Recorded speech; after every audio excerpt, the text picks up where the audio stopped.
The champagne bubbles caught the light from the crystal chandeliers above, each tiny sphere reflecting fractured versions of the room, distorted faces, glittering jewelry, expensive smiles that never quite reached anyone's eyes. I watched them rise in my untouched glass, thinking how perfectly they represented this entire evening. Beautiful, effervescent, and utterly empty. Lorenzo's hand rested on the small of my back, a gesture that once sent warmth through my entire body. Now it felt like a brand of ownership, present but disconnected, the way you'd touch a piece of furniture while talking to someone more interesting. He wasn't looking at me. He hadn't looked at me, really looked at me, in months. Mr. Vitali, we were just discussing the waterfront expansion, a man in a navy suit said, his cologne so aggressive it made my eyes water. I'd learned to identify the different scents of Lorenzo's business associates by now. This one smelled like cedar and desperation, probably trying too hard to impress. Your input would be invaluable. Lorenzo's fingers tightened slightly against my back. Not affection, just acknowledgement that I existed as an accessory to be repositioned. Elena, Cara, would you excuse me for a moment? Cara, dear. The Italian endearment had once made my heart flutter. Now it was just a verbal tick, as automatic and meaningless as a cough. I smiled the way I'd perfected over 3 years of marriage. Lips curved, eyes distant. The expression of a woman who'd learned that protest only prolonged the inevitable.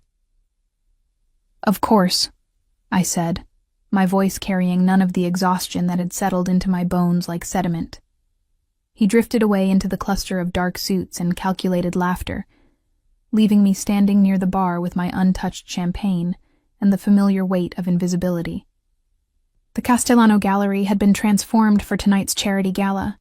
My former colleagues had outdone themselves with the installation, creating an immersive experience that merged classical art with contemporary pieces.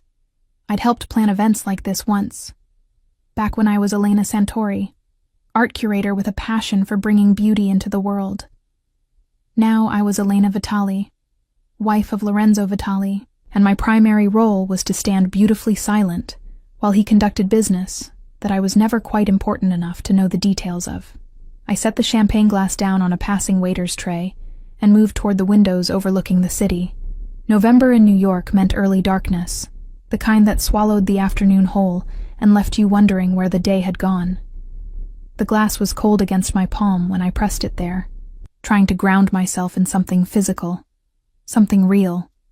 My reflection stared back at me, a woman in a midnight blue Valentino gown that Lorenzo's assistant had selected, diamond earrings that had been his grandmother's, hair swept up in an elegant twist that a professional had spent an hour creating.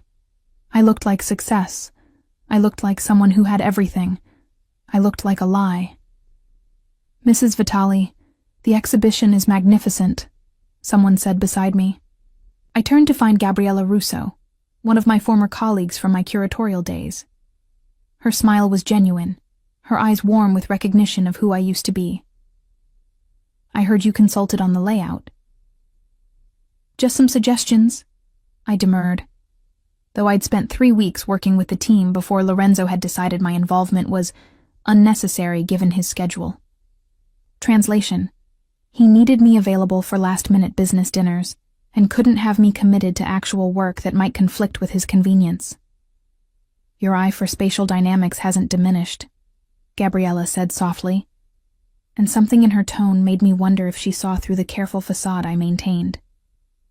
The way you positioned the Caravaggio against the modern pieces, it's brilliant.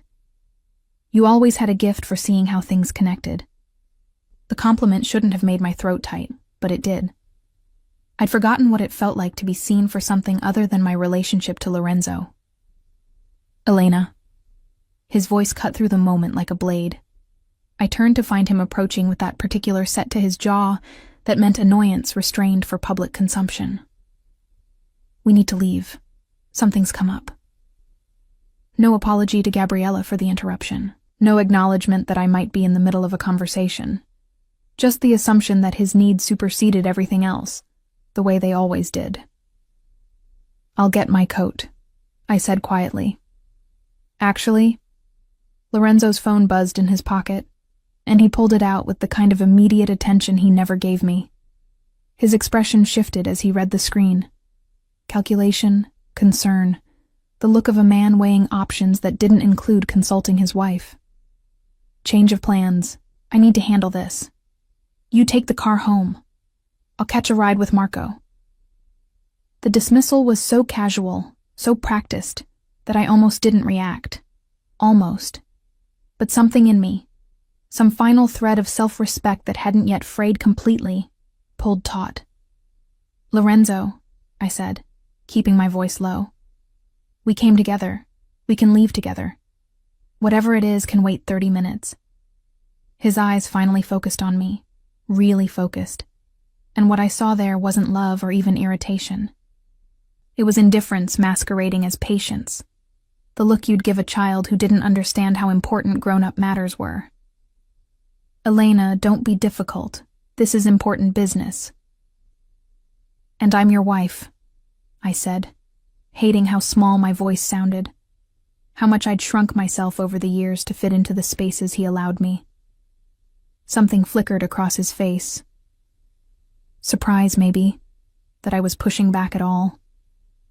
Then his jaw tightened, his shoulders squared, and he leaned in close enough that only I could hear the words that would later replay in my mind like a recording I couldn't stop. "Then walk home if you need the company so badly.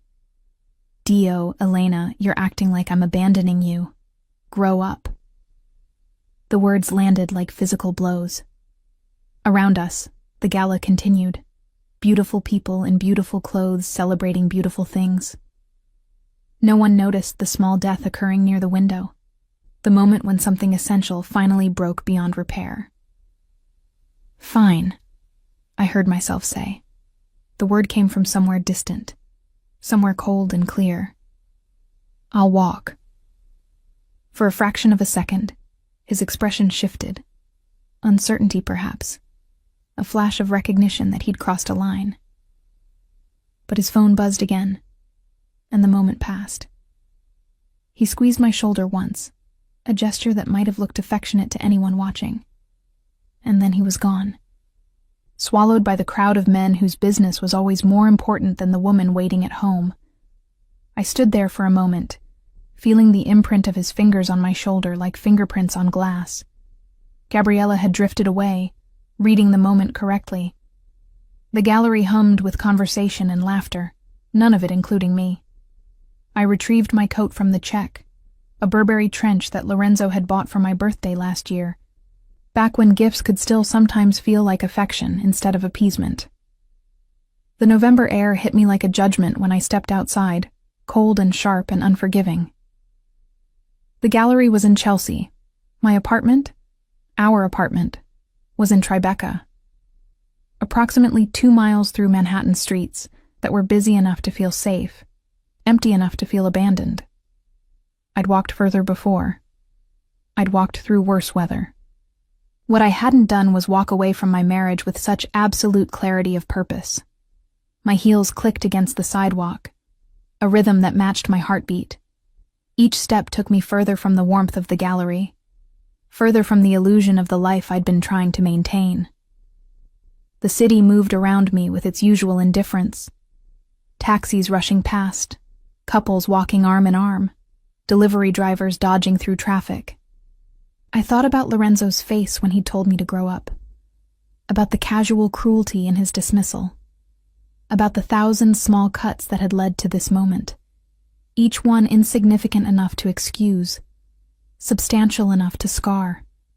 The light at the intersection of West 20th and 10th Avenue turned green. I stepped off the curb, my mind still replaying the evening, still cataloging the ways I'd failed to matter. I didn't see the car. The sound came first, rubber squealing against asphalt, someone shouting, that particular tone of warning that makes your body move before your brain processes why. I turned my head, saw headlights rushing toward me like twin accusations. Tried to move back, but my heel caught on something. The impact was less dramatic than movies make it seem. No explosion of glass or dramatic flip through the air.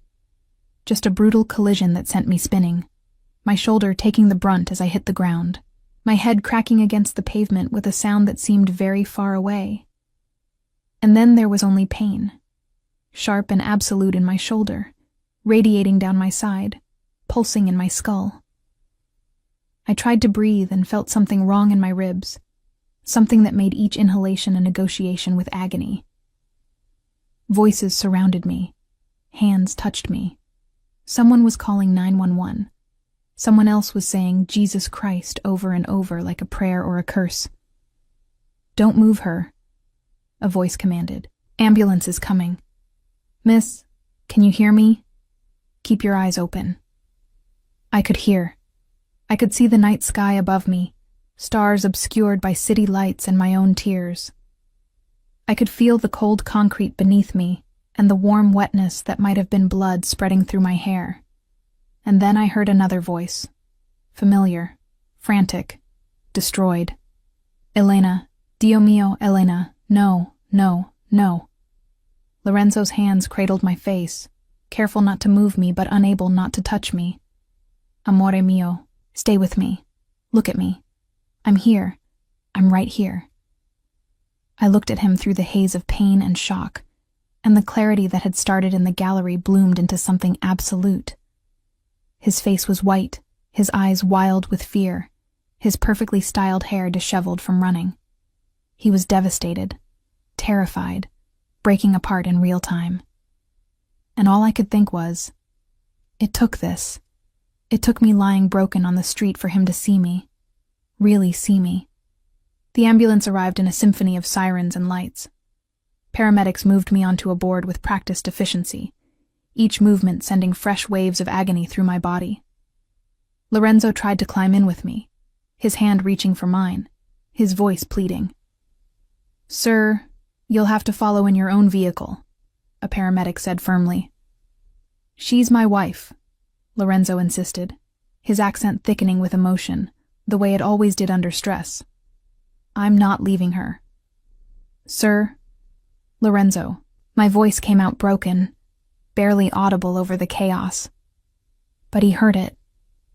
He went still, his face hovering above mine in the back of the ambulance, waiting for whatever I was going to say. "Go home," I whispered. The paramedic closed the doors before I could see his reaction. But I didn't need to see it. I'd seen everything I needed to see in the moment he told me to walk, to grow up, to stop being so difficult when all I'd asked for was 30 minutes of his time. As the ambulance carried me through the city streets, each bump a fresh negotiation with pain, I made a promise to myself. I would survive this. I would heal. And I would never, ever let him make me feel invisible again.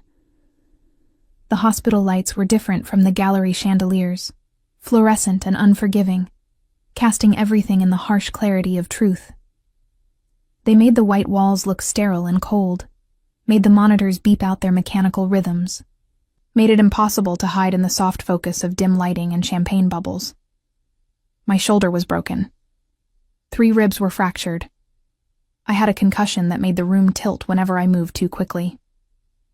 The doctor, a tired woman with kind eyes and efficient hands, had explained it all in careful detail while Lorenzo stood in the corner, his expensive suit rumpled, his face haggard with guilt. "You're lucky," she'd said, and I'd almost laughed at the word. Lucky. As if luck had anything to do with being told to walk home alone. With stepping into traffic because my mind was elsewhere. With learning that your husband only truly sees you when you're broken on the ground. That had been 4 hours ago. Now it was almost 3 in the morning, and Lorenzo hadn't left. He'd pulled the uncomfortable hospital chair as close to my bed as possible, his hand resting near mine without quite touching, as if he'd finally learned that physical proximity wasn't the same as emotional connection. "Elena," he said for the 100th time, his voice rough from crying and apologizing and trying to explain away 3 years of neglect in a single night. "Amore, please, talk to me." I stared at the ceiling, counting the acoustic tiles because it was easier than looking at him. 23 across, 16 down. 368 perfect squares, each one exactly like the others, creating a pattern that made sense in a way my marriage never had. "The doctor said I can go home tomorrow," I said finally, my voice flat and distant. "If there are no complications." "Our home," he said quickly, leaning forward in the chair. "You'll come home and I'll take care of you. I'll work from the apartment. You're home," I corrected gently. "I'll be staying somewhere else during recovery." The silence that followed was so complete I could hear the nurses stationed down the hall, could hear the elevator dinging, could hear Lorenzo's sharp intake of breath that sounded like a wound. "What are you saying?" His hand finally moved to touch mine, and I pulled away before he could make contact. The movement sent pain shooting through my shoulder, but it was worth it to see him finally understand what rejection felt like. "I'm saying," I spoke slowly, carefully, each word chosen with the precision I used to use when curating an exhibition, "that I need space, that I need time, that I need to not be in a place where every room reminds me of how invisible I've become." "You're not invisible," he protested, standing now, pacing in the small space like a caged animal. "Dio mio, Elena, you're everything. You're my wife. I'm the woman you told to walk home alone at midnight in Manhattan." The words came out sharper than I intended, edged with all the pain that had nothing to do with broken bones. "I'm the woman whose company was so worthless to you that you literally suggested I trek 2 miles through the city rather than spend 30 minutes in a car with me." He stopped pacing, his back to me, his shoulders hunched in a way I'd never seen before. Lorenzo Vitali, who moved through the world with the confidence of a man who always knew he was the most dangerous person in any room, suddenly looked small. "I didn't think," he said, his voice breaking. "I wasn't thinking. The call was from Marco about the shipment issue, and I defaulted to work mode. I didn't mean—" "You never mean to," I interrupted. "You never mean to cancel our anniversary dinner. You never mean to forget my birthday. You never mean to spend every evening on your phone while I sit across from you trying to remember what we used to talk about before your business consumed everything." He turned then, and the devastation in his face was so complete, so genuine, that some part of me, the part that had loved him desperately once, ached in response. His eyes were red-rimmed, his hair falling across his forehead in a way that made him look younger, more vulnerable. "Tell me how to fix this," he begged. "Tell me what to do, and I'll do it. I'll change. I'll be better. Lorenzo." I said his name like a period at the end of a sentence, final and absolute. "You can't fix this tonight. You can't fix it with promises or panic or guilt.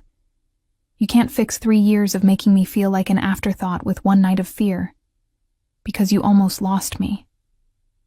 "But I am losing you," he said, the words raw and desperate. "I can feel it.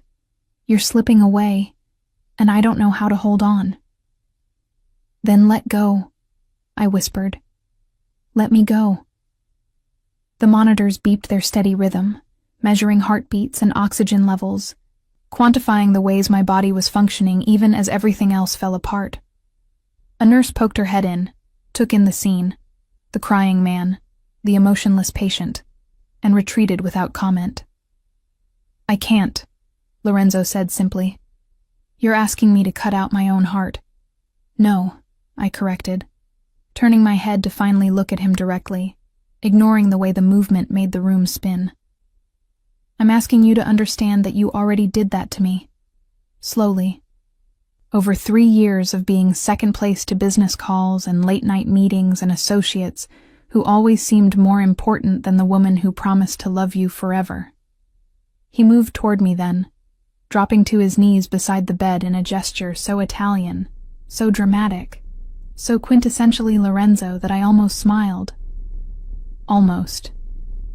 I love you," he said, his hand hovering over mine, not quite touching, finally learning the lesson of unwanted contact. I've loved you since the moment you walked into that gallery opening wearing that ridiculous purple dress and told me my tie was an insult to color theory. I remembered that night. 4 years ago, when I was still Elena Santori, confident and sharp-tongued, unafraid to tell a handsome stranger that his fashion choices were questionable. He'd laughed, charmed by my boldness, and asked me to help him pick out a better one. We'd spent 3 hours in that gallery, arguing about art and aesthetics and the nature of beauty, and by the end, I was half in love with his sharp mind and crooked smile.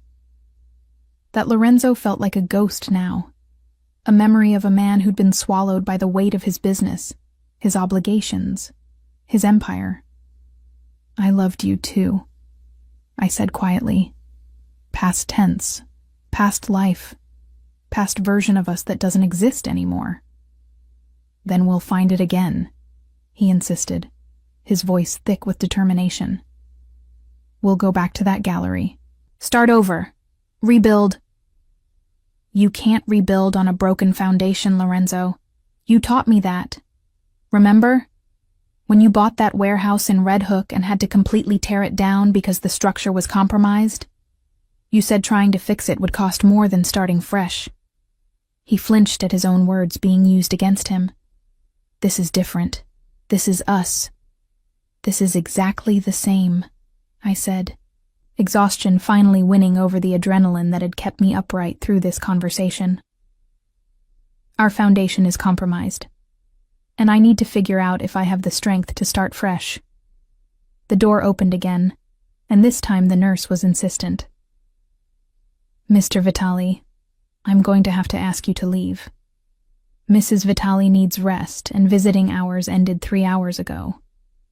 We made an exception given the circumstances, but 5 more minutes, Lorenzo pleaded, looking at the nurse with desperation that would have been compelling if I hadn't seen him use the same intensity to negotiate business deals. Sir, it's fine, I interrupted. He can go. I'm tired anyway. Lorenzo stood slowly, like an old man, like someone who'd aged decades in a single night. He reached into his pocket and pulled out his wallet, extracting a business card and writing something on the back. The number for my private driver, he said, placing it on the bedside table. Anytime, day or night. If you need anything at all, he'll bring it to you. And this, he wrote another number, is my personal cell, not the business line, the one only Marco and my mother have. It's always on. I'll always answer. I didn't pick up the card, didn't acknowledge the gesture, just stared at the ceiling tiles and counted squares until I heard his footsteps retreating, until I heard the door close softly behind him. Only then did I allow the tears to come, silent and hot, sliding down my temples into my hair, released by pain and medication, and the terrible relief of finally saying what I'd held inside for too long. The next morning brought paperwork and discharge instructions, and a prescription for pain medication that would make the next few weeks bearable.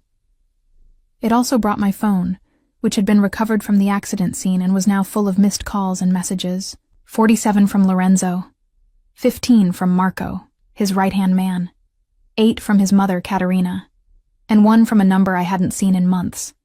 My former roommate, Sophia, who'd moved to Brooklyn and started a restoration studio. I called Sophia first. Elena? Her voice was thick with sleep, alarm replacing grogginess quickly. Dio mio, I saw the news this morning. They said there was an accident in Chelsea last night, and I thought, are you okay? Where are you? Hospital, I said, my voice rough from disuse and crying. But I'm being discharged today. Sophia, I need a favor. Anything, name it. Do you still have that spare room above your studio? The one you were going to rent out? Silence. Then carefully.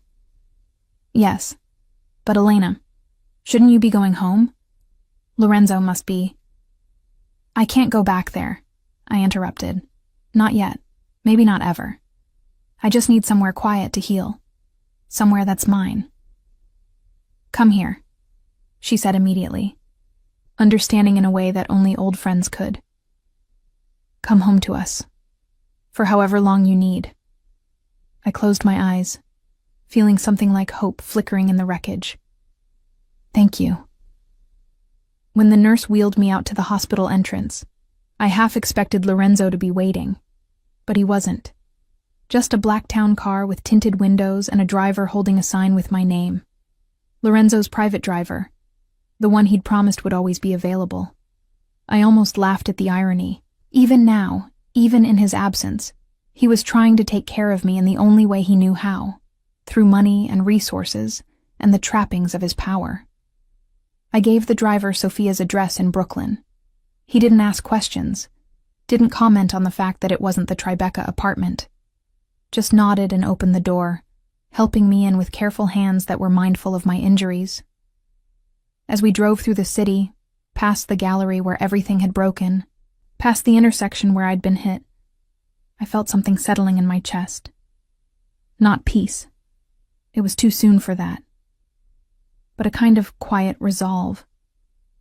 I was 28 years old. I was injured, but alive. I had friends who loved me, a career I'd abandoned that might still have a place for me, and a husband who'd finally learned, too late, what it felt like to be the one left behind. The driver's phone rang through the car's Bluetooth system. Lorenzo's name flashed on the screen.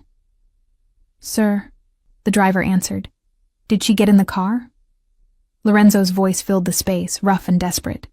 Is she safe? Yes, sir. We're en route now. Tell her.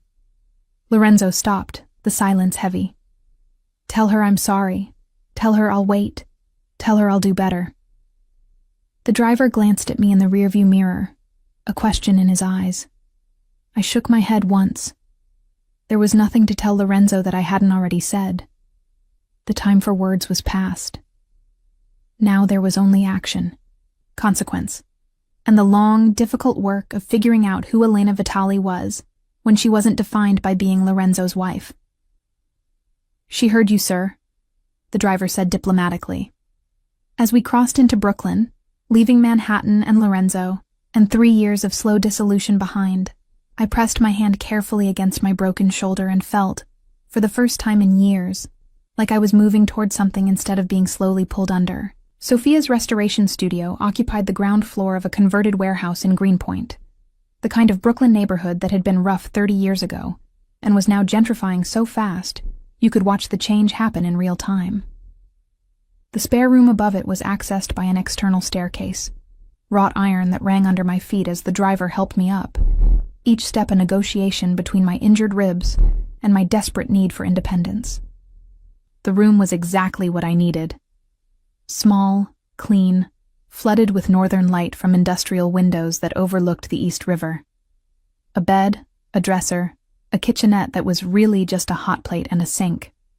No history, no ghosts, no memories of being slowly erased. It's perfect, I told Sophia, who hovered anxiously as I lowered myself onto the bed with a gasp that I tried to swallow. It's a shoebox, she corrected, her dark curls escaping from the messy bun she always wore when working. But it's yours for as long as you need it. No rent, no questions, no... I'll pay rent, I interrupted. I'm not a charity case. Elena, I need to do this myself, I said, hearing the edge in my voice and trying to soften it. Please, let me do something myself. She studied me for a long moment, her artist's eyes seeing too much, then nodded. We'll figure it out. For now, rest. I'll bring soup later. After she left, I sat on the edge of the bed and stared at my phone. The messages from Lorenzo had stopped, not because he'd given up, but because he'd switched tactics. Now the messages came from his mother. Elena, figlia mia. Lorenzo told me what happened. I'm lighting candles for your recovery. When you're ready to talk, I'm here. Please don't make hasty decisions while you're in pain. Pain clouds judgment. He's devastated, Elena. I've never seen my son like this, give him a chance to prove he can change. I deleted them all without responding. Katerina Vitali was a force of nature. Warm, fierce, infinitely skilled at emotional manipulation, disguised as maternal concern. She'd welcomed me into the family with genuine joy, had taken me to her favorite trattorias, had taught me to make Lorenzo's favorite pasta from scratch. But her loyalty would always belong to her son first.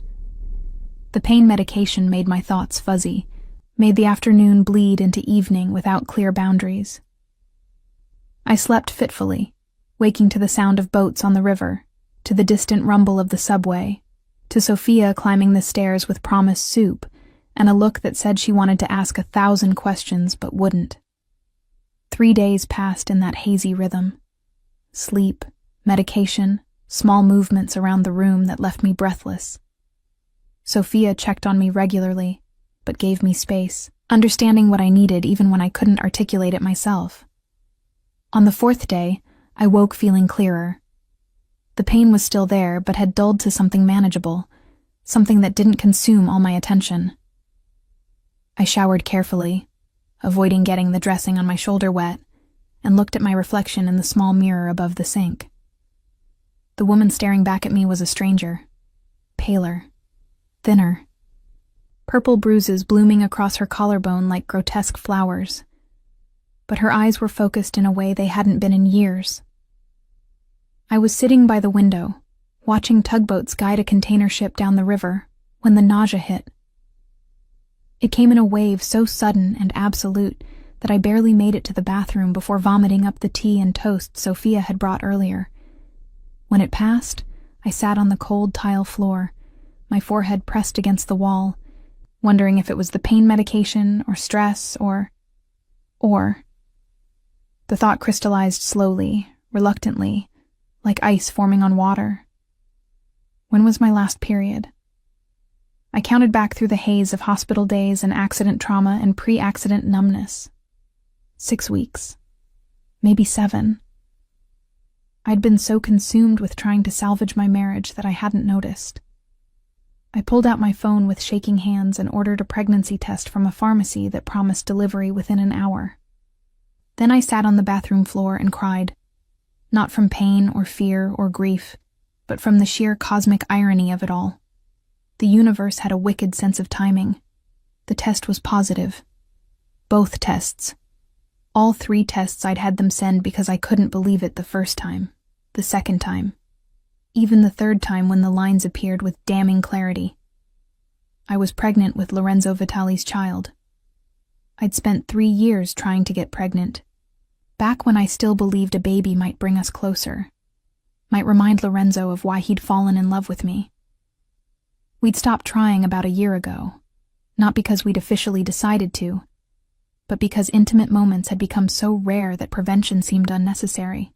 And now, when I'd finally found the courage to leave, to draw a line in the sand and say enough. Now, when I was sitting in a spare room above a restoration studio, counting bruises and broken bones and trying to figure out who I was without him.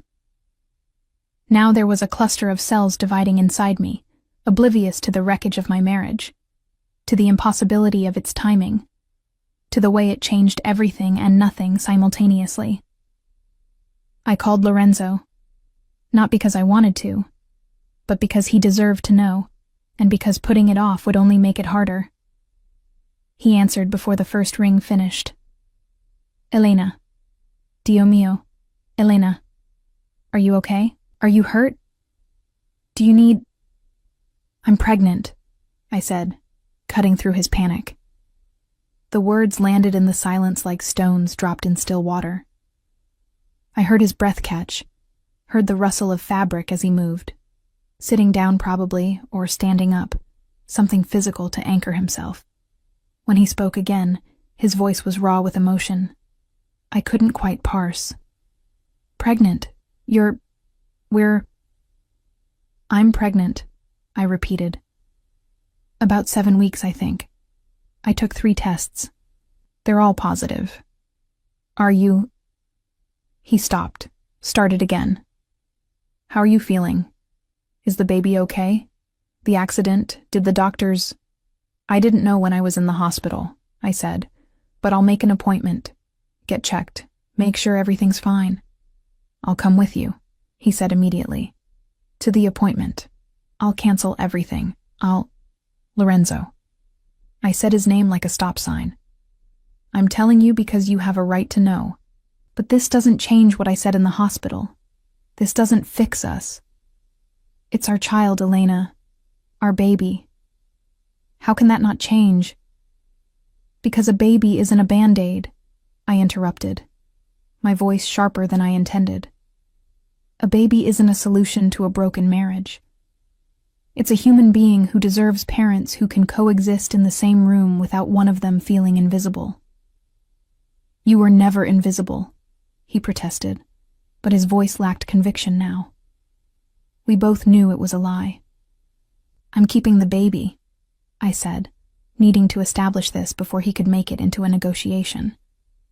And you can be as involved as you want to be, as a father. But Lorenzo, listen to me carefully. I will let you be a father to this child. I will never let you be my husband again. The silence stretched so long I thought the call had dropped. Then, never? Never, I confirmed, and saying it felt like releasing something I'd been holding too tightly for too long. We're done, Lorenzo. The marriage is over. But we're going to be parents, and we're going to have to figure out how to do that without being together. I can't accept that, he said, but there was desperation rather than authority in his tone. I won't. Elena, I love you. I've always loved you. I got lost. I let the business consume me. I forgot what mattered most. But I'm remembering now. I'm changing. You're changing because you're scared, I interrupted. You're changing because I left, because I almost died, because suddenly I'm not a guarantee anymore. But Lorenzo, real change doesn't happen in crisis. Real change happens in the boring moments.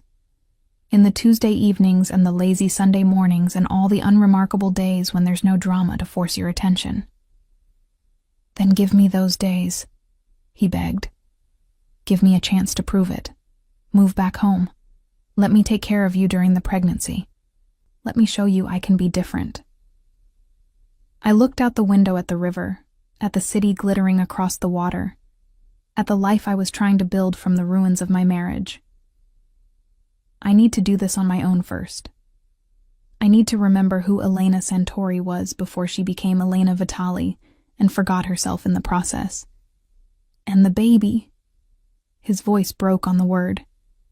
The baby deserves a father who shows up, who doesn't miss appointments because of business calls, who doesn't make promises he can't keep. I paused, then added more gently, I believe you want to be that person, Lorenzo. I really do, but wanting and doing are different things. I'll prove it, he said fiercely. I'll prove I can be that father, that husband, that man you fell in love with.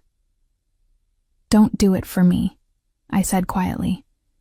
Do it for yourself, and for the baby, because I'm already gone, Lorenzo. I left the moment you told me to walk home. This, I gestured to my bruised body even though he couldn't see it, just made it official. After I hung up, I sat in the growing darkness and placed my hand over my still flat stomach. Inside me, something impossible was forming. A life that would connect me to Lorenzo forever, even as I tried to sever all other ties. The irony wasn't lost on me. I'd spent 3 years trying to create this exact situation, believing a child would fix us, would remind him to love me. And now that it had finally happened, I knew with absolute certainty that a baby wouldn't save our marriage. But maybe, it would force Lorenzo to finally become the person he'd always claimed to be. And maybe it would force me to become the person I'd forgotten how to be. A woman who knew her own worth, who wouldn't settle for crumbs of attention, who could stand on her own 2 feet even when those feet were unsteady with injury and pregnancy. My phone buzzed with a text from Sophia. Coming up with dinner. No nausea-inducing smells. I promise. I smiled despite everything. This was what I needed. Friends who knew me, who had known me before Lorenzo, who remembered Elena Santori, the art curator with strong opinions and stronger boundaries. That woman had gotten lost somewhere in 3 years of trying to make herself smaller, quieter, more convenient.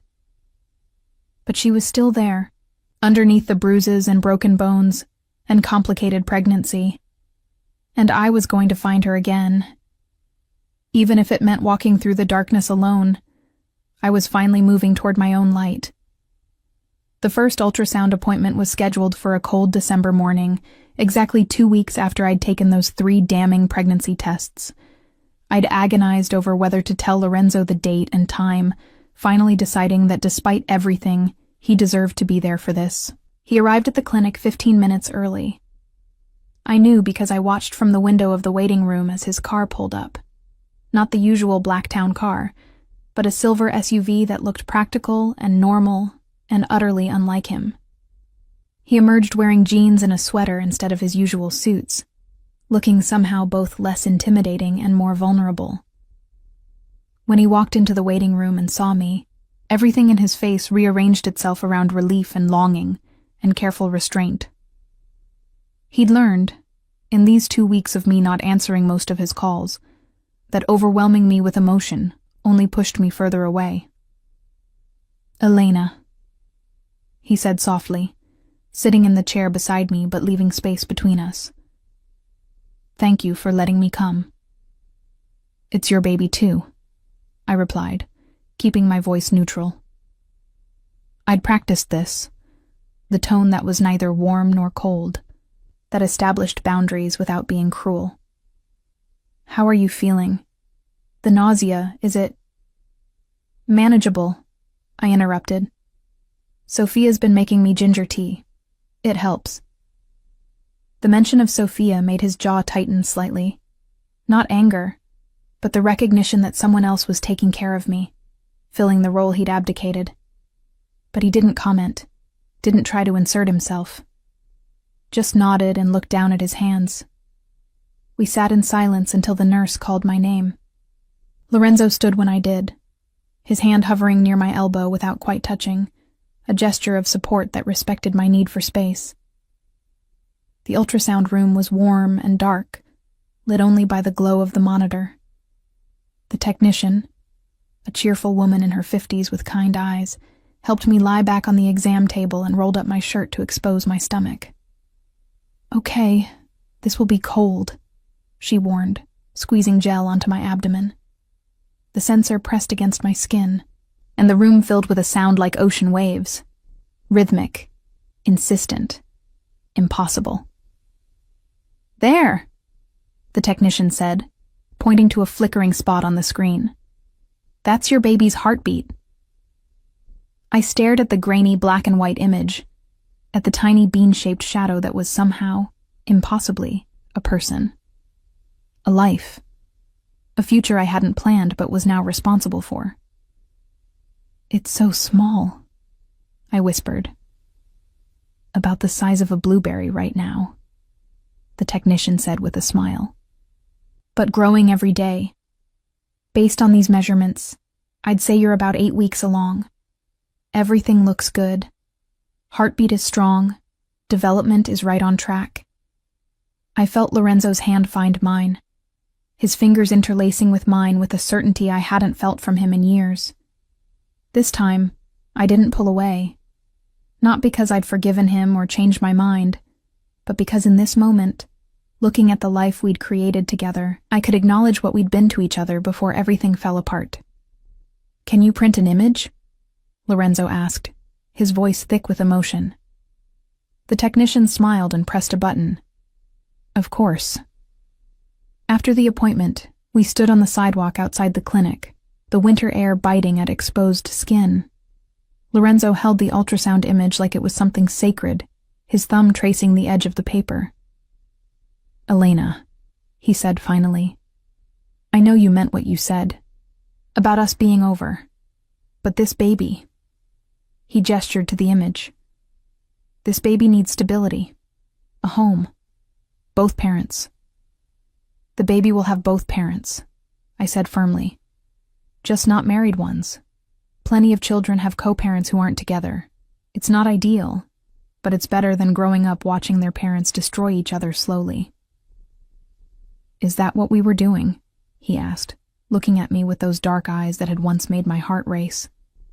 Destroying each other? You were destroying me, I corrected gently. I don't think you meant to.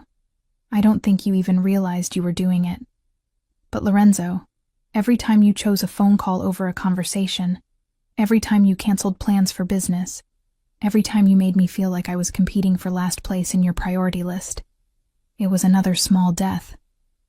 He flinched like I'd struck him. I thought I was building something for us. The business, the money, the security. I thought if I could just make everything perfect. I didn't need perfect, I interrupted. I needed present. I needed you to look at me the way you looked at your phone. I needed to matter as much as your next deal. You mattered more, he insisted. You matter more than anything. I didn't know how to show it. My father, he taught me that providing was love, that building an empire for your family was how you proved devotion. I thought, your father was wrong, I said, not unkindly. Or maybe he was right for his time, for his marriage. But I didn't need an empire, Lorenzo. I needed a partner. He was quiet for a long moment, studying the ultrasound image like it held answers we couldn't articulate. What if I learned? What if I proved I could be that partner? Then you'd be a better father, I said. And maybe, eventually, a friend. But not a husband. Not again. Why not? The question was almost plaintive. If I change, if I become the man you needed all along, why couldn't we? Because I can't spend my life waiting to see if the change is real, I said. The words harder than I intended, but true nonetheless. Because I'm exhausted, Lorenzo. I'm tired of auditioning for your attention. I'm tired of wondering if this time will be different.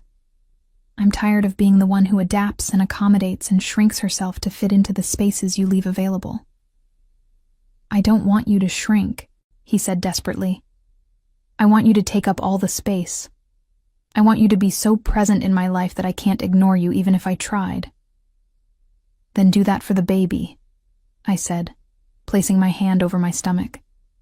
Be so present in this child's life that absence isn't an option. Prove you can show up consistently, not just in crisis, but in mundane moments. Do that for a year, for 2 years, and maybe we can have a real conversation about what's possible between us. A year, he repeated, as if testing the weight of that much time. You want me to wait a year before we even discuss reconciliation?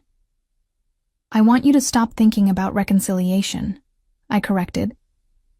I want you to think about being a father, about showing up for doctor's appointments and helping pick out cribs and learning how to change diapers. I want you to prove that when this baby cries at 3 a.m., you'll be there, not sending your driver, not having your assistant handle it, but actually physically present. Something shifted in his expression, determination replacing desperation. I can do that. I will do that. Then do it, I said simply. Not for me, for them. I gestured to the ultrasound image. Do it because a child deserves more than I got. We stood in silence, the city moving around us with indifferent rhythm. Finally, Lorenzo carefully folded the ultrasound image and put it in his wallet, the gesture somehow both tender and heartbreaking. Can I at least help financially? He asked. The medical expenses, the apartment. Sophia's place is too small for you and a baby. Let me find you somewhere better, somewhere safe. I'm not taking your money, Lorenzo. It's not my money, he countered. It's our child's future. Let me provide that much. Please. I wanted to refuse on principle, wanted to prove I could do this completely alone. But practicality warred with pride, and practicality won. Fine. Medical expenses only. And Lorenzo... I paused, making sure he was really hearing me. If you want to help find an apartment, you find me options, but I make the final choice. And your name doesn't go on the lease. This is my space, not ours. Deal. He agreed quickly. Then, more hesitantly, can I call you? Not every day if you don't want, but regularly. Check in on how you're feeling.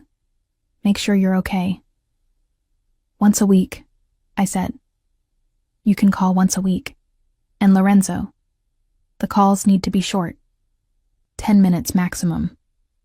I can't handle the emotional intensity of longer conversations right now. He nodded, accepting the limits I was setting, and I saw something in his face that I hadn't seen in years. Respect for my boundaries. Not agreement necessarily, but acknowledgement that my needs mattered as much as his wants. 3 weeks later, I moved into a one-bedroom apartment in Carroll Gardens that Lorenzo's real estate contact had found. It was small but bright, with hardwood floors and a tiny balcony overlooking a tree-lined street. The rent was reasonable enough that I could afford it with the freelance consulting work I'd started taking on from galleries and private collectors. Lorenzo had wanted to furnish it for me, but I'd refused. The only things I accepted were a crib, still in its box, waiting for assembly, and a glider chair for nursing that his mother had insisted on buying. Sophia helped me move in, her arms full of plants and paintings that made the bare walls feel less lonely. "You're really doing this," she said, looking around the empty space with something like awe. "Starting over completely." "I don't have a choice," I replied, unpacking the few belongings I'd accumulated in the past month. "I'm going to be someone's mother in 7 months. I need to remember how to be a whole person first." "And Lorenzo?" I shrugged carefully.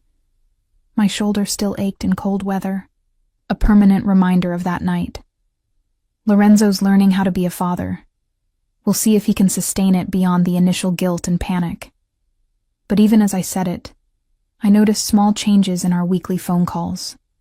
He asked about my symptoms without being overbearing, sent links to parenting articles without mansplaining them, showed up to the second ultrasound appointment on time, and stayed quiet during the exam, his hand finding mine only at the moment when we heard the heartbeat again. He was trying, genuinely, consistently trying. It didn't change my decision, didn't make me want to go back. But it made me believe that maybe, eventually, we could build something new from the ashes of what we'd been. Not a marriage, not romance, but a functional partnership centered around the tiny life that kept growing inside me, oblivious to all the complicated history that preceded it. Spring arrived in Brooklyn with sudden insistence. Trees exploding into green overnight, temperature swinging from winter to summer, without the courtesy of gradual transition. I was 5 months pregnant now. My body undeniably changed. My belly round and obvious beneath the loose dresses I'd taken to wearing. The baby kicked constantly, little flutters that grew stronger each day, reminding me that this was real. This was happening. This small human would be here whether I felt ready or not. Lorenzo called every Wednesday at 7 p.m. exactly. True to his word, he kept the conversation short, 10 minutes discussing my symptoms, upcoming appointments, practical concerns about preparation. No mentions of us, no attempts to negotiate reconciliation, just the careful attention of a man learning to be a father from a distance. He'd started attending parenting classes. I only knew this because he'd accidentally pocket-dialed me during one session, and I'd heard the instructor explaining diaper-changing techniques while Lorenzo asked surprisingly thoughtful questions. I'd hung up before he noticed, but something about the overheard conversation had softened something in my chest. He was trying. Really trying. But trying didn't erase 3 years of neglect. Didn't erase that night in Chelsea. Didn't erase the fact that it had taken me almost dying for him to remember I existed. The anatomy scan appointment fell on a rainy Thursday in late April. Lorenzo arrived 10 minutes early again. Punctuality had become his new religion, his way of proving that he could show up reliably. He wore jeans and a navy sweater, had clearly gotten a haircut recently, looked both nervously excited and carefully restrained. "Elena," he greeted me with that same soft tone he'd adopted, the one that acknowledged my boundaries while still conveying warmth. "Ready to find out if we're having a son or daughter?" "I already know," I said, surprising myself with the admission. "I asked them to tell me at the last appointment. I just didn't tell you yet." His face fell slightly, hurt at being excluded, but understanding enough not to protest. "Why not?" "Because I needed it to be mine first," I said honestly. "Something that was just between me and the baby. Does that make sense?" He nodded slowly. "Yes, it makes sense." Then, more hesitantly, "Will you tell me now?" I placed my hand on my belly, feeling a small kick against my palm, like the baby was weighing in on the decision. "It's a boy. We're having a son." Lorenzo's entire face transformed, joy so complete and unguarded that it reminded me painfully of the man I'd fallen in love with 4 years ago. "A son," he repeated, his voice breaking slightly. "A boy." "Dio mio, Elena, we're having a son." "You're having a son," I corrected gently. "I'm growing him. There's a difference." The distinction landed between us, a reminder of the distance we maintained even in these shared moments. But Lorenzo just nodded, accepting the boundary, his hand moving unconsciously toward my belly before stopping himself. "Can I?" He gestured tentatively. "Would you mind if I took his hand and placed it on my stomach where the baby was most active. We stood like that in the clinic waiting room, his palm warm against my belly, his eyes wide with wonder when he felt the kick. "He's strong," Lorenzo said softly. "Already so strong." "Like his father," I said, then added quickly, "physically. Let's hope he gets better emotional intelligence." Lorenzo laughed, actually laughed, and the sound was so unexpected, so genuine, that I found myself smiling despite my determination to maintain distance. "Fair assessment," he admitted. "What about a name? Have you thought about it?" "I've thought about it," I confirmed, "but I'm not ready to share yet. It still feels too new, too vulnerable." "Tell me when you're ready then," he said, removing his hand from my belly with obvious reluctance. "I can wait." The technician called us in before I could respond, and the next 30 minutes were consumed with measurements and images and medical terminology that confirmed what I already knew. The baby was healthy, developing perfectly, blissfully unaware of the complicated circumstances of his conception and impending birth. Afterward, as we stood outside the clinic with rain misting around us, Lorenzo cleared his throat awkwardly. "I've been working with a family lawyer, drawing up a custody agreement, financial support arrangements. I wanted to have everything in place before he's born, so there's no confusion, no conflict." I paused, surprised by his foresight. "That's very practical. Thank you." "I also wanted to ask," he continued, "about being at the birth. I know you might not want me there, given everything, but I'd like to be. If you're comfortable with it." I studied his face, the genuine hope in his eyes, the careful way he'd phrased it as a request rather than a demand or assumption. This was the Lorenzo I'd needed 3 years ago, considerate, present, aware that his wants didn't automatically supersede mine. "I'll think about it," I said finally. "Ask me again at 8 months. I'll have a better sense of what I need by then." He nodded, respecting the non-answer. "The apartment," he said, shifting topics. "Is it working out? Do you need anything?" "It's good," I confirmed. "Sophia helped me paint the nursery last week. Soft gray with white trim. The crib is finally assembled. I could have done that, he said quickly, if you'd asked. I know how to use tools. I know you do, I replied. But I needed to do it myself.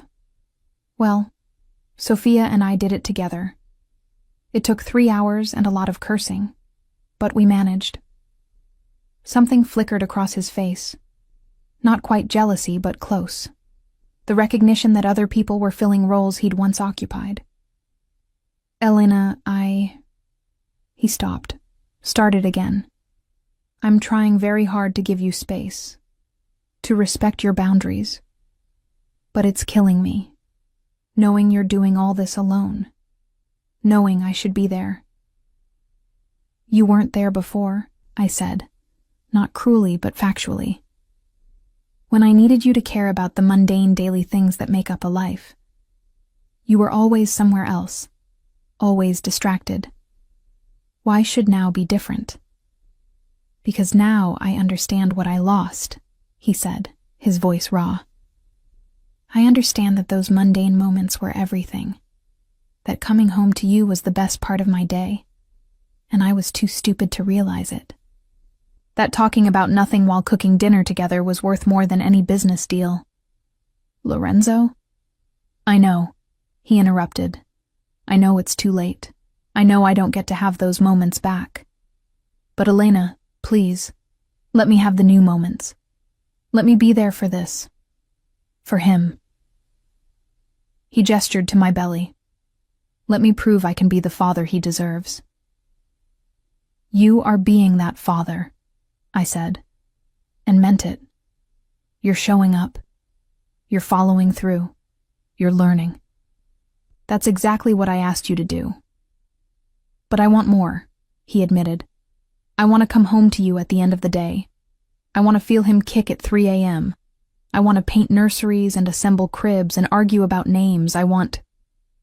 He stopped, recognizing he was pushing too hard. I'm sorry. I said I'd respect your boundaries, and here I am trampling them. No, I said quietly. You're being honest. That's not trampling. That's just painful. For both of us. We stood in silence, rain falling harder now, turning the spring afternoon gray and cold. Finally, Lorenzo pulled his keys from his pocket. My car's just around the corner. Let me drive you home. I can take the subway. Elena, per favore. It's raining. You're pregnant, and you're still recovering from being hit by a car 6 months ago. Let me do this one thing. I wanted to refuse on principle, but my shoulder ached in the damp weather, my feet were swollen, and the walk to the subway suddenly felt insurmountable. Okay, I agreed. Thank you. The drive to Carroll Gardens was quiet, punctuated only by the steady rhythm of windshield wipers. When Lorenzo pulled up in front of my building, he put the car in park, but didn't move to let me out. I'm getting married, he said suddenly, the words landing like grenades in the enclosed space. I turned to stare at him, certain I'd misheard. What? Not. Dio, that came out wrong. He ran both hands through his hair, looking more distressed than I'd seen him since the hospital. I'm not getting married. I meant, I've been thinking about marriage, about what it means, about how badly I failed at being a husband to you. Lorenzo, let me finish, he said urgently. Please, I've been reading about relationships, about emotional labor and partnership and all the things I somehow never learned growing up with a father who showed love through providing and never through presence. And I've realized... He turned to look at me directly. I've realized that I married you without understanding what marriage meant beyond the ceremony and the ring. I thought it was about grand gestures and financial security. I thought being a good husband meant building an empire for you to live in. It wasn't, I said softly. It wasn't, he agreed. It was about coming home, about being present, about choosing you every day in small ways, instead of occasionally in big ones. And I failed. I failed so completely that I almost killed you through sheer negligence. The car that hit me wasn't your fault, I said. though we both knew that wasn't quite true. The car was chance, he countered. But you walking alone through Manhattan at midnight because I couldn't be bothered to spend 30 minutes with you, that was my fault. That will always be my fault. I didn't argue because there was no argument to make. He was right. I'm not asking you to forgive me, he continued. I'm not asking you to take me back. I'm telling you that I understand now. And if I could go back, if I could do it differently. His voice broke. Madonna mia, if I could do it differently. We can't go back, I said. We can only move forward. Then let me move forward as your partner in this, he said, as the father of your son, as someone who will never again make you feel invisible. You already are doing that, I reminded him. You're showing up, Lorenzo. That's what I asked for. It's not enough, he said. It will never be enough to make up for what I did, but it's a start. I placed my hand on the door handle, ready to escape the emotional intensity of the car, the conversation, the man beside me who was finally being who I'd always needed him to be. Too late. Always too late. Lorenzo, I said before getting out. Thank you for today, for being here, for... I gestured vaguely, encompassing the appointment, the drive, the raw honesty. For all of it. Every Wednesday, he said firmly. Every appointment, every moment you'll let me be part of. I'll be there, Elena. I promise. I nodded once and stepped out into the rain, feeling his eyes on me as I climbed the steps to my building. When I reached the door and looked back, he was still there, parked at the curb, watching to make sure I got inside safely. It was such a small thing, such a mundane gesture of care. And yet it was exactly what I'd needed 3 years ago. The irony tasted bitter on my tongue as I climbed the stairs to my apartment, one hand on my belly, feeling our son move beneath my palm. Proof that sometimes the thing you wanted most arrives at the moment you've finally learned to stop wanting it. Labor started at 2:17 a.m. on a humid July night, 3 days before my due date. I woke to a contraction that felt like someone had wrapped a steel band around my middle and was systematically tightening it. Then another. Then another. Building in intensity with terrifying speed. I'd been planning to labor at home for as long as possible, managing through the early stages before heading to the hospital. But my body had other plans, the contractions coming hard and fast with only minutes between them. I called Lorenzo because he'd asked me to, because he'd made me promise during one of our Wednesday calls that I would reach out when labor started regardless of the hour. The phone rang twice before he answered, his voice rough with sleep. Elena, is it... It's time, I said, trying to keep my voice steady through another contraction. I'm calling an Uber to the hospital. I just wanted you to know. No Uber, he said, and I heard rustling, rapid movement, the jingle of keys. I'm already in my car. I'll be there in 15 minutes. Less. Don't move. Don't leave without me. Lorenzo, I can... Please, he interrupted, his voice raw with something between panic and pleading. Let me do this.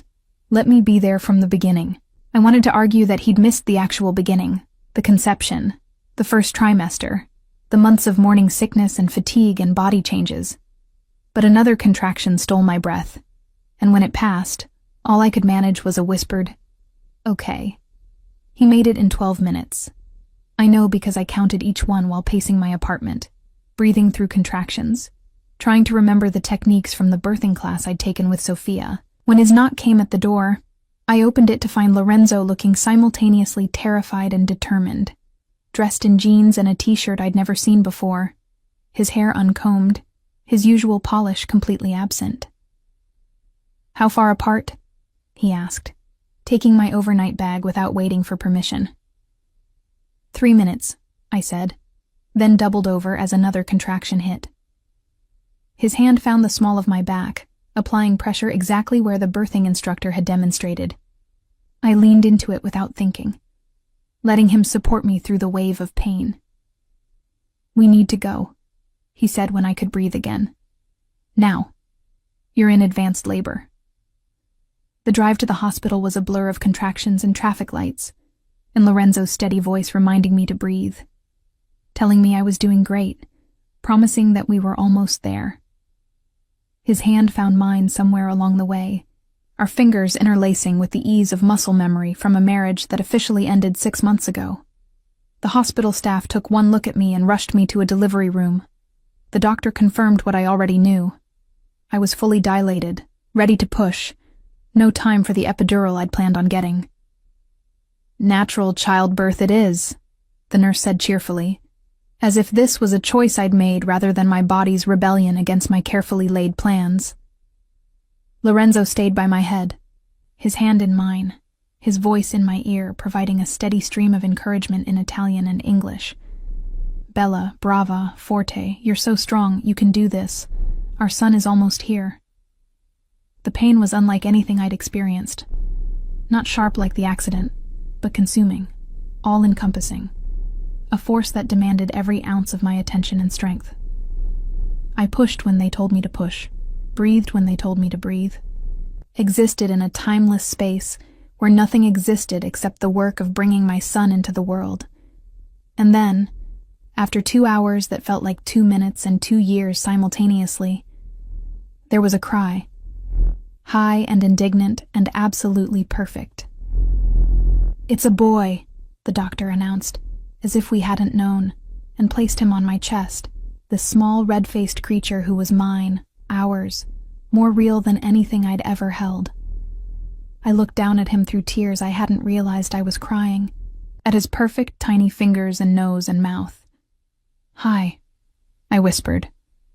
"Hi, baby. I'm your mama." Beside me, Lorenzo made a sound that might have been a sob or a laugh or both. His hand came to rest on our son's back, so gentle, so reverent, as if afraid he might break this perfect thing we'd made. "He's beautiful," Lorenzo breathed. "Elena, he's perfect." "He is," I agreed, unable to look away from my son's face. The nurses took him briefly for measurements and tests, returning him wrapped in a blue and white striped blanket, a tiny hat covering his dark hair. 8 pounds, 2 ounces, they reported. 21 inches. Perfect APGAR scores. This is one healthy baby. "Do we have a name?" the nurse asked, pen poised over paperwork. I looked at Lorenzo, seeing the hope and question in his eyes. We'd never discussed this.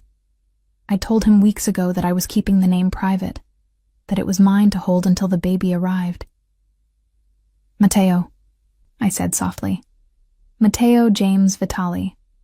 Lorenzo's eyes widened. "James, that's your father's name." I nodded. "And Matteo because it means gift of God, which he is, despite everything, despite all the ways his arrival was unexpected and complicated. He's still a gift." "It's perfect," Lorenzo said, his voice thick with emotion. "He's perfect. You're—" He stopped, seeming to realize he was about to cross a line. "You did so well, Elena. You were incredible." The next few hours passed in a haze of exhaustion and awe. Nurses came and went, checking vitals, teaching me about breastfeeding, explaining postpartum care. Lorenzo stayed the entire time, making himself useful in small ways, adjusting pillows, fetching water, holding Matteo while I used the bathroom on wobbly legs. He'd changed, I realized, watching him cradle our son with unexpected competence. The man who'd once been too important to take my call was now sitting in an uncomfortable hospital chair, cooing at our baby in melodic Italian, completely absorbed in this tiny person who didn't care about business empires or power dynamics. "He has your eyes," I observed, watching Matteo blink up at Lorenzo with unfocused newborn awareness. "And your nose," Lorenzo countered. "And hopefully your kindness, your patience, your strength." Lorenzo. I know, he said quickly. I know you don't want to hear this. But Elena, watching you bring him into the world, seeing the way you look at him. He paused, seeming to struggle for words. I understand now why you couldn't come back, why the marriage couldn't survive. You deserved this version of me all along. The one who shows up, who stays, who thinks you're the most important person in the room. You're being this version for him, I said, nodding toward Matteo. That's what matters. I'm being this version because of you, he corrected. Because you taught me what it costs when I'm not. Because you loved me enough to leave when I wasn't being the man I should have been. I didn't know how to respond to that. Didn't know if it was possible to separate the man he was becoming from the wreckage of what we'd been.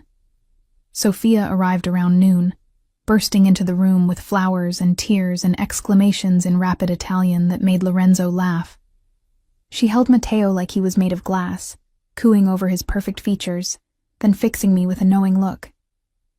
He's been here the whole time?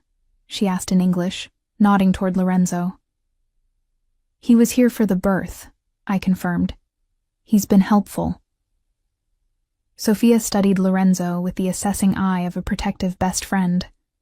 See that you continue being helpful. Midnight diaper changes, 3 a.m. feedings, all of it.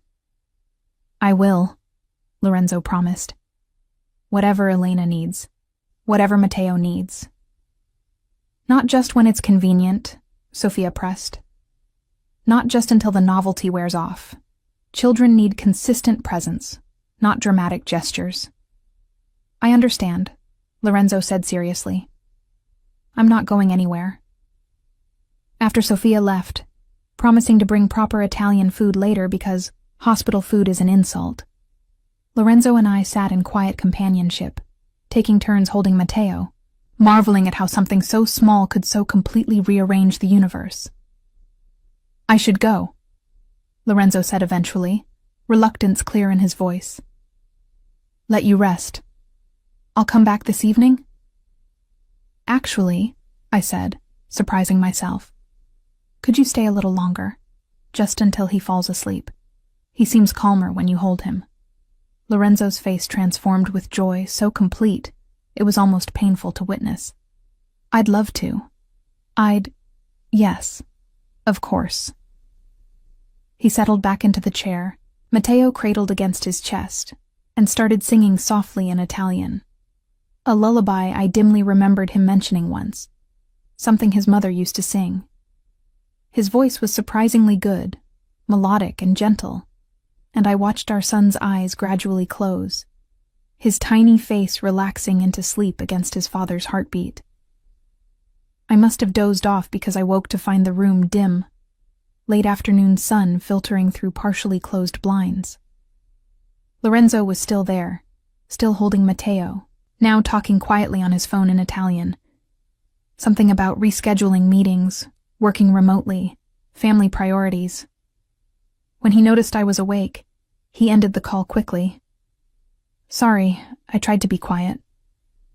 It's okay, I said, stretching carefully, feeling the soreness of childbirth in every muscle. What were you telling them? That I'll be working from home for the next 2 weeks, he said. That all meetings need to be rescheduled or conducted virtually. That my son was just born, and he's my priority right now. Lorenzo, you don't have to. Yes, I do, he interrupted firmly. Not because you're asking, because this is what fathers do. They show up. They prioritize. They make it clear that nothing is more important than their family. We're not...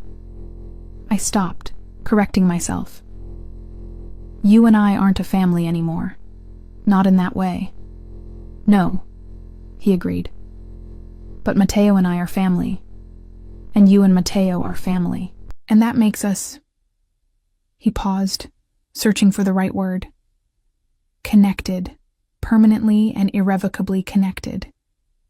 It wasn't the declaration of love I might have wanted years ago. It wasn't a promise of reconciliation or renewed romance. But it was something perhaps more valuable, a promise of presence, of co-parenting, of showing up not just during the dramatic moments, but through all the mundane, exhausting days that make up a life. Connected, I repeated, testing the word. I can work with connected. Over the following weeks, Lorenzo proved himself in ways I hadn't expected.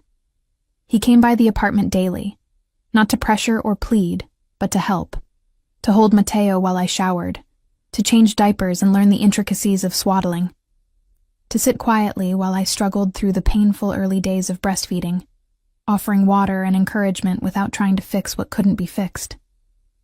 He brought food from his mother, who'd apparently decided that my refusal to reunite with her son didn't negate her claim on her grandson. He assembled the baby swing I'd been putting off. He did middle-of-the-night formula runs when I was too exhausted to leave the apartment. And he never once asked me to reconsider our separation. 6 weeks postpartum, sitting on my couch while Matteo slept in his bassinet, I finally addressed the elephant that had been living in my apartment since the night he was born. "You've kept your promise," I said, "about showing up, about being present." Lorenzo looked up from his phone where he'd been researching developmental milestones. "Of course, I told you I would." "You did," I acknowledged, "and I appreciate it, more than I can articulate. But Lorenzo, we need to talk about long-term arrangements, custody schedules, your place in Matteo's life as he grows." Something flickered in his eyes. Hope, maybe, quickly suppressed. "What are you suggesting?" "Joint custody," I said. "Equal time, equal input on major decisions. He should know both of us, spend real time with both of us. Not just visits, but actual living time." "And us?" Lorenzo asked quietly. "What about us?" I looked at him sitting in my living room. This man I'd married and left. This man who'd finally learned too late what I'd needed all along. "There is no us," I said gently. "Not romantically, not as a couple. But Lorenzo, there's something else. Something maybe better. I don't understand."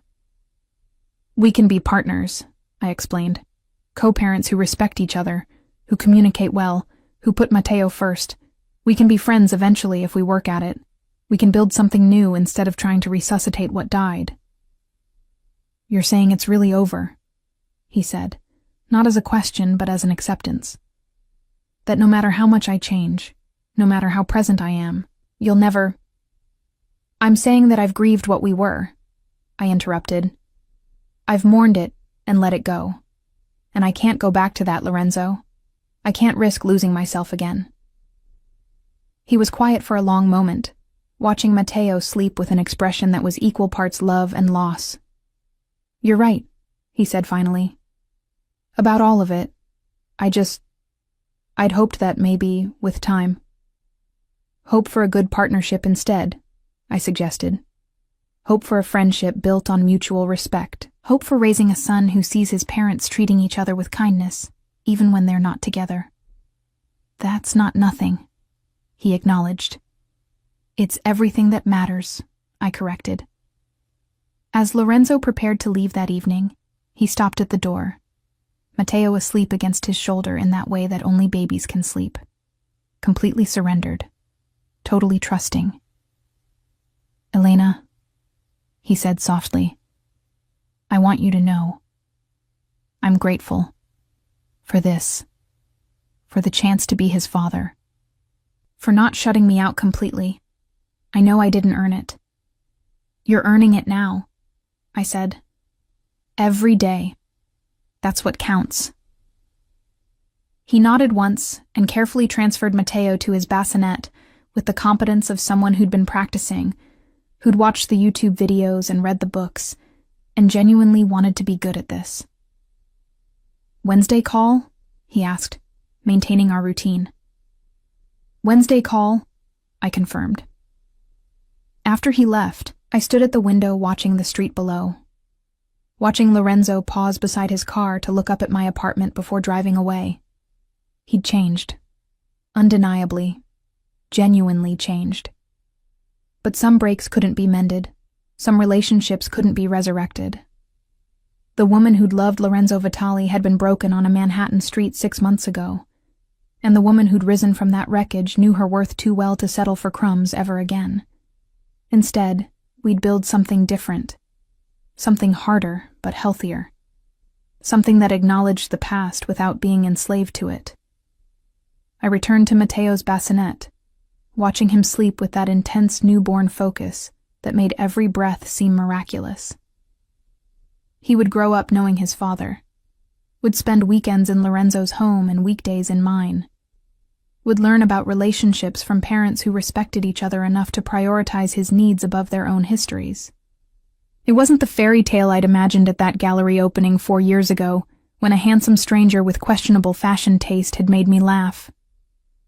But fairy tales I'd learned were overrated anyway. This honest, complicated, carefully negotiated piece was real. And real, I was discovering, was enough. My phone buzzed with a text from Lorenzo. He smiled at me tonight. A real smile. I got it on video. Sending now. I watched the clip. Lorenzo's face hovering over Matteo's. The pure joy in his expression when our son's lips curved upward. A real smile or gas, it didn't matter. What mattered was the father who was present to see it, to document it, to share it. I sent back a simple response. He loves you. Lorenzo's reply came immediately. Learning to deserve that. Every day, learning. And somehow, impossibly, that was all I needed to hear.